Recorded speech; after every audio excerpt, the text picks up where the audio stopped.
अंजना और आप देख रहे हैं पृथ्वी न्यूज। आइए रुक करते हैं आज की बड़ी खबर। नमस्कार, पृथ्वी न्यूज चैनल में आपका स्वागत है। सीतामढ़ी से मैं हूं कुलरंजन झा। सर, हम यह जानना चाहेंगे कि बेलसन गोदाम के आप यहां का जैसे एजीएम साहब थे और आपके कुछ समय पहले आपसे हमारी मुलाकात नहीं हुई थी और आपका गोदाम सील हुआ था। तो हम जानना चाहेंगे सर कि आपका गोदाम सील होने का मुख्य इसका कारण क्या था? धन्यवाद। सबसे पहले तो गोदाम सील होने का जो कारण ये बताया गया कि आपके गोदाम में लगभग 1000 क्विंटल का शॉर्टेज है। ये शॉर्टेज इस आधार पर मापा गया कि हमारे यहाँ पिछले साल 29 सितंबर को अचानक मधकौल बांध, जो कि बेलसंड ही में है, वहाँ 3 जगह जो ये मधकौल बांध है वो अचानक टूट गया। हम लोग उस दिन 29 सितंबर को शाम तक यहाँ इशू किए। हम लोगों को ये पता भी नहीं था कि यहाँ बाढ़ आने वाली है या बांध टूटने वाला है। एकाएक शाम 7 बजे बांध टूट गया और पूरा का पूरा अनुमंडल डूब गया। यहाँ तक कि ये एसडीओ साहब का आवास, बीडीओ साहब का आवास, उनका पूरा कार्यालय, इतना और वेग इतना उस पानी में ज़्यादा था कि किसी को कोई मौका नहीं मिला। इवन कि यहाँ जिला पदाधिकारी और एसपी साहब भी यहाँ उस समय मौजूद थे, वो भी यहाँ पर फंस गए थे। ये जो बाढ़ आई, इसका वेग लगातार 2-3 दिन तक चलता रहा। पानी उतरा लगभग 1 तारीख को शाम तक। 2 तारीख को हम लोग सारे लोग इस पानी में, यहाँ पर पूरा पानी लगा हुआ था, हम, हमारे 4G, हमारे लेबर सरदार और लेबर आकर के हम लोगों ने किसी तरह इस गोदाम तक पहुँचे और फिर इसका शटर उठाया गया तो हम लोगों ने देखा कि पूरे गोदाम में पानी भरा पड़ा है। उस पानी पर हमने देखा कि नीचे के 2 से 3 तल्ली पूरे हमारे जितने भी स्टैक लगे हुए थे उन सब के पानी में डूब गए थे और ये लगभग खाद्यान्न का ये 2-3 दिन तक भींगा रहा, जिसकी वजह से वो फूल गया। हमने इमीडिएट एसडीओ साहब को यहाँ पर से बुलाया, डीएमएसएफसी साहब को भी हमने फ़ोन किया। इससे पहले हम 29 तारीख से ही इसकी सूचना लिखित में जिला पदाधिकारी महोदय, यहाँ पर एसडीओ साहब, डीएमएसएफसी साहब, मुख्यालय, सबको देते। ये सबका हमारे पास लिखित में प्रमाण है। हमने मेल किया, हमने फ़ोन किया, कई बार किया। फिर 2 तारीख को जब हमने बुलाया तो हमने जिला प्रबंधक महोदय साहब को कहा कि सर ये भीग गया है और इस जो गोदाम में जो खाद्यान्न है इसका किसी वरीय पदाधिकारी से आकलन करा लिया जाए। तो उन्होंने बोला कि ठीक है, हम देखते हैं, आप एप्लीकेशन लिख दीजिए। हमने कहा कि सर हम लिख करके दे रहे हैं। उसके बाद कई बार हम लिख करके देते रहे, लेकिन किसी पदाधिकारी ने इस पर कोई संज्ञान नहीं लिया। मजबूर होकर करके हमको बार बार इवन कि अपने मुख्यालय में भी इसके बारे में लिखना पड़ा। मैं एक नहीं लगभग 18-19 लिख चुका कि भाई हमारे गोदाम में ये खाद्यान्न भींगा हुआ है, उसमें से सुखा कर करके कुछ को हमने वितरण भी किया, लेकिन कुछ बाकी है। उस वक्त का जो आकलन था वो लगभग हमारा 200 क्विंटल गेहूं और लगभग 700 क्विंटल चावल था।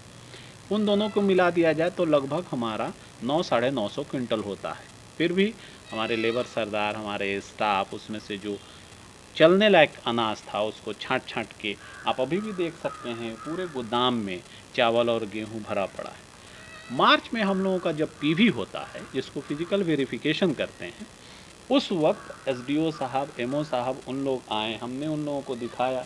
फिर खाद्यान्नों का जब आकलन किया गया तो उस वक्त ये निकाला गया कि लगभग 175 क्विंटल गेहूँ और 350 क्विंटल के लगभग चावल अभी भी बाढ़ से भींगा हुआ है और वो खाद्यान्न गोदाम में ही है। हम बार बार इसकी कहते रहे कि इसका लिखित में ज़रूर होना चाहिए, इसलिए कि ये सरकारी खाद्यान्न। इन सारी चीज़ों के अलावा भी इस बात का हमने बराबर जोर दिया कि ये जो खाद्यान्न है, इस खाद्यान्न के वजह से जो कि ख़राब खाद्यान्न हो रहा है, दिन पर दिन जो नए खाद्यान्न हो रहे हैं या नए खाद्यान्न आ रहे हैं वो भी ख़राब हो रहे हैं। हमने इसकी जानकारी मुख्यालय को दी। मुख्यालय ने यहाँ पर जिला पदाधिकारी महोदय और जिला प्रबंधक, इन लोगों को उन लोगों ने कहा कि आप उसका आकलन कर करके हमें भेजें। तब यहाँ पर कुछ दिन पहले मुख्यालय से एक लेटर आती है कि भाई जो खराब खाद्यान्न बार बार कही जा रही है उसका आकलन कर लिया जाए, पीवी कर लिया जाए, इन्वेंट्री कर लिया जाए।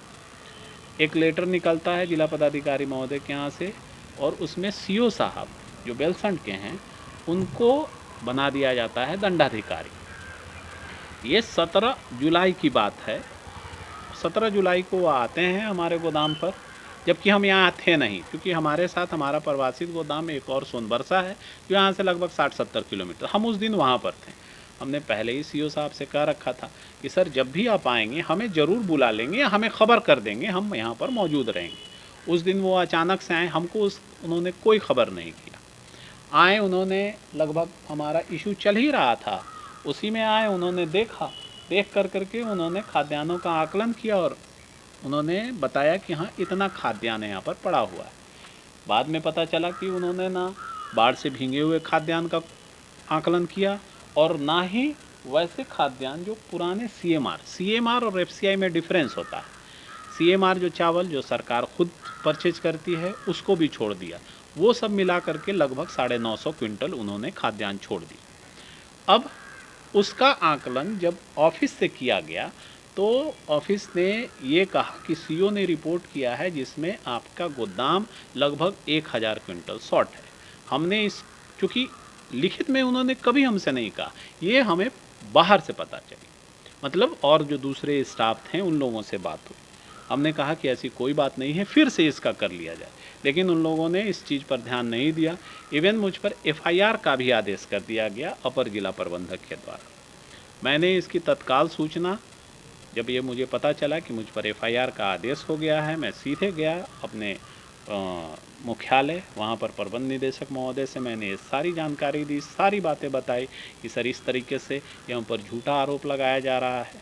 उन्होंने पुनः यहाँ पर कहा कलेक्टर साहब को कि भाई अगर सहायक प्रबंधक कह रहा है तो एक बार उसके बात पर भी इसकी पुनः जांच की जाए। इसी उपलक्ष्य में जिला पदाधिकारी, जिला प्रबंधक महोदय ने 24 तारीख को, 17 तारीख को ये जांच होता है, 24 तारीख को मेरी अनुपस्थिति में, मुझे इसकी कोई जानकारी नहीं है, शाम 5 बजे 5:35 पर बेलसंड गोदाम आकर के सील कर दिया जाता है और 7 बजे के लगभग सोनबरसा गोदाम सील कर। ये सील का मेन कारण है कि उन लोगों को लगा कि यहाँ 1000 क्विंटल का गबन है, शॉर्टेज, जिसके आधार पर उन लोगों ने मुझ पर एफआईआर भी, मतलब जिला प्रबंध महोदय ने, जिला प्रबंधक ने मुझ पर 1000 क्विंटल शॉर्टेज का, गबन का आरोप लगा करके और मुझ पर एफआईआर का आदेश दे दिया।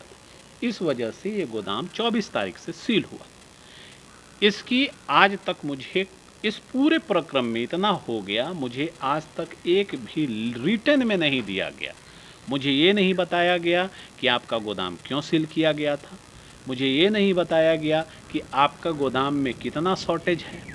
ये तो जब एफआईआर आदेश हुआ पर जिला प्रबंधक को कि हाँ आपको एफआईआर करना है, तब उन्होंने मुझसे कहा कि आपके गोदाम में तो इतना का शॉर्टेज परिलक्षित कर रहे हैं या हो रहा है।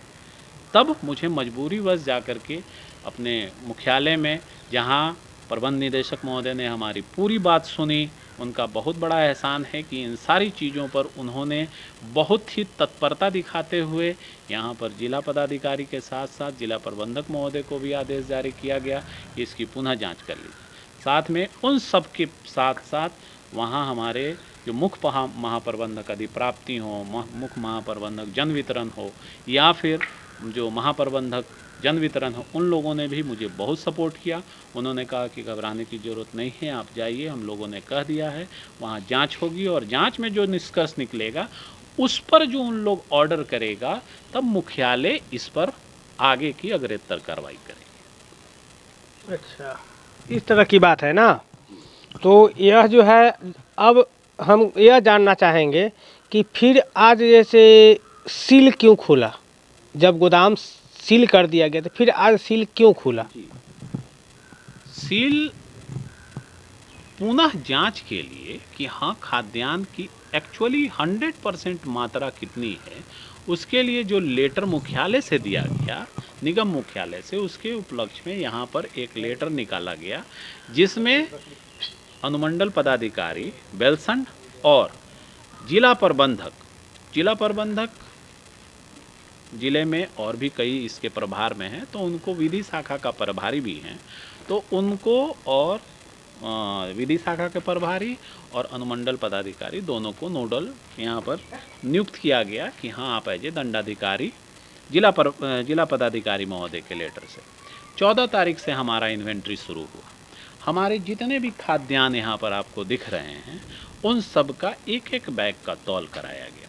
उस तौल में जो भी वो 14 से लेकर 21 तारीख तक चली, हमारा जो स्टॉक बोलता है यहाँ जितना भी खाद्यान्न वजन हुआ है और उसका जो वजन आया और जितना बाढ़ से भींगा हुआ, जो मैं बहुत दिनों से कह रहा हूँ कि इतना भींगा हुआ है, उन दोनों को अगर मिला दिया जाए तो उतना ही खाद्यान्न है जो कि हमारे स्टॉक में है। मतलब कि यानी शॉर्टेज नहीं, कोई शॉर्टेज नहीं है, कोई शॉर्टेज नहीं। ये 1000 का जो शॉर्टेज की बात की जा रही थी वो सरासर निराधार और गलत था। इसी वजह से ये गोदाम खोलना एक तरह से कह लीजिए कि चूँकि ये सरकार की महत्वाकांक्षी योजनाएं हैं, यहाँ से बहुत सारे सरकार के जैसे आपको हमारा जो ये है पीडीएस है, उसके साथ साथ एमडीएम है, उसके साथ साथ डब्ल्यूबीएनपी है, उसके साथ साथ डब्ल्यूआईएचएस है जो कि हॉस्टल्स में जाते हैं, सैग है जो सबला एडोलेसेंट गर्ल्स के लिए, वो सारे स्कीम। चूँकि उन लोगों का भी पिछले ये 35 दिनों से ये दोनों गोदाम अननेसेसरी बंद है, जिससे पूरा का पूरा जो चक्र है वो प्रभावित है। उसको अब सुचारू रूप से कर, चूँकि मिला तो यहाँ कुछ नहीं, उसको सुचारू रूप से करने के लिए इस तरीके की चीज़ें हुई कि एकाएक 23 तारीख को हम लोगों को एक लेटर आता है जिसमें ये कहा जाता है कि चूँकि हमारा मुख्यालय से स्थापना यहाँ नहीं है, इसलिए इनके पास दोनों ही गोदाम, ये अतिरिक्त गोदाम है, चाहे बेलसंड हो चाहे सोनबरसा हो, जबकि मुख्यालय ने ऐसा कुछ नहीं कहा है। ये जिला प्रबंधक महोदय का जो पत्र आया है उसमें ये कहा गया है कि हाँ ये दोनों अतिरिक्त है इनका, ये लेटर नंबर हम आपको दे देंगे, उसमें उस चीज़ का जिक्र किया है। इसलिए एक बेलसंड का प्रभार कुमार राउत हैं जो कि रूनी सैदपुर के सहायक प्रबंधक हैं, उनको दिया गया जो कि आज यहाँ मौजूद हैं, और दूसरा सोनबरसा का प्रभार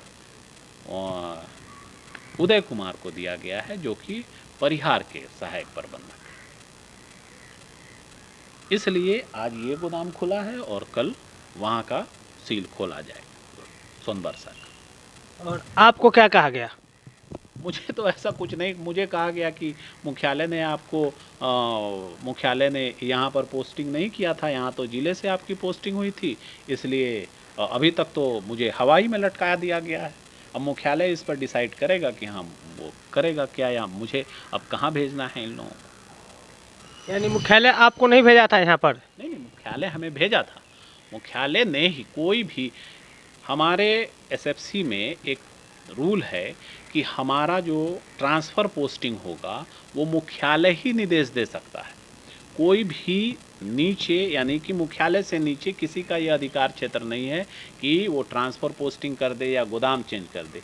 उसके पीछे भी उसको मुख्यालय से निर्णय लेना पड़ेगा। इस निर्णय के आलोक में ही यहाँ से ट्रांसफ़र पोस्टिंग किया जा सकता है। लेकिन क्योंकि ये जिला प्रबंधक हैं, वरीय पदाधिकारी हैं, इन्होंने अगर कुछ किया होगा तो कुछ सोच कर ही किया होगा, और इस पर हम कोई टिप्पणी नहीं कर सकते हैं। अगर इस पर कुछ करना होगा तो मुख्यालय ही कर सकती है। और शॉर्टेज आपका नहीं है? मेरे हिसाब से एकदम शॉर्टेज नहीं। मैं बार बार कह रहा हूँ कि मेरा शॉर्टेज नहीं है। जितना इन लोगों ने तौल करके बैग जितना लिया तौला, उसका वजन और जो खाद्यान्न पड़ा हुआ है आप देख रहे हैं, ये आपने देखा भी है, चावल और गेहूं जो बाढ़ से भींगा हुआ है वो गोदाम में ही है। उन दोनों का वजन और मात्रा मिला दी जाए तो वो बराबर है जितना कि हमारा स्टॉक में जो सरकारी स्टॉक होता है, जो हम हर महीने ऑफिस में देते हैं, और मैं ये हर महीने जिला प्रबंधक के कार्यालय में जमा करता हूँ ससमय। ये एक तरह से कह लीजिए कि मतलब कि हमें एक मनगढ़ंत कह लीजिए, या फिर इस तरीके से कि अब इस पर हम और कुछ नहीं कहना चाहेंगे, लेकिन हाँ, कहीं ना कहीं ये मुझे मेंटली हरास करने के लिए भी एक कारण हो सकता है, या फिर हमारा मोरल गिराने के लिए भी हो सकता है। इसलिए कि सोनबरसा ज़िला के पिछले 6 महीने से सोनबरसा ज़िला में टॉप परफॉर्मर रहा था। उसने कभी भी 1 नंबर से नीचे नहीं देखा। वो जिस वक्त जितना 5 दिन का 10 दिन का टारगेट दिया जाता था कि 10 दिन में आपको ख़त्म कर लेना है, वो 9 दिन में ही वहाँ ख़त्म हो जाती थी। और उसी वजह से ज़िले में सोनबरसा, बेलसंड और दूसरे इसके वजह से ये पूरे बिहार में सीतामढ़ी नंबर 1 पर रहा है। आज देख लीजिए, सोनबरसा और बेलसंड दोनों बंद है जो पिछले 1 महीने से, आज ये 36वें और 37वें नंबर पर चला गया। इसके पीछे सिर्फ और सिर्फ यही कारण है, ये दोनों गोदामें अननेसेसरी बंद कर दी गई, जिसका कि खामियाजा आज पूरे ज़िले की छवि बिगड़ने के लिए हो गई। पूरे ज़िले की छवि खराब हो गया क्या? हाँ, आप चाहें तो आप बाढ़ से जो है वो देख सकते हैं, आइए उसको भी आप देख लीजिए। चलिए हम वो भी देख लेते हैं, जब अगर आप कह रहे हैं तो उसको भी देख लिया जाए।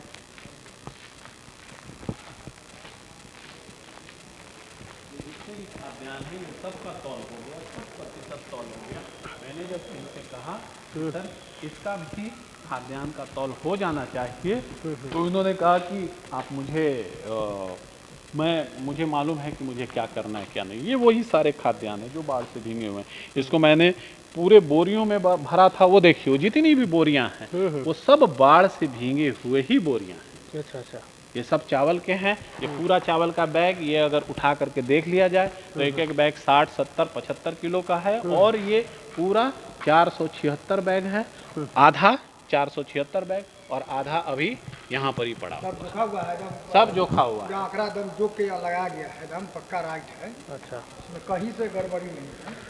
वहाँ गेहूँ का है, गेहूँ गेहूं है, वो गेहूँ है, वो लगभग हमको शंकर जी वो लगभग 400 बैग होगा।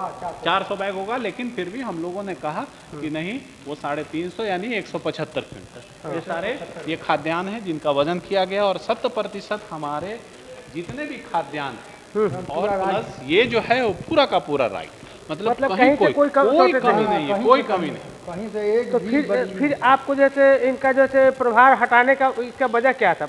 भाई प्रभार हटाने का तो हमको वजह कुछ समझ में नहीं आया है, और हमको सिर्फ ये आदेश दिया गया है कि आप 24 घंटे के अंदर अपना प्रभार इनको दे दें। क्योंकि ये वरीय हैं इसलिए हम इस पर कुछ कह नहीं सकते हैं। हमने कहा कि ठीक है।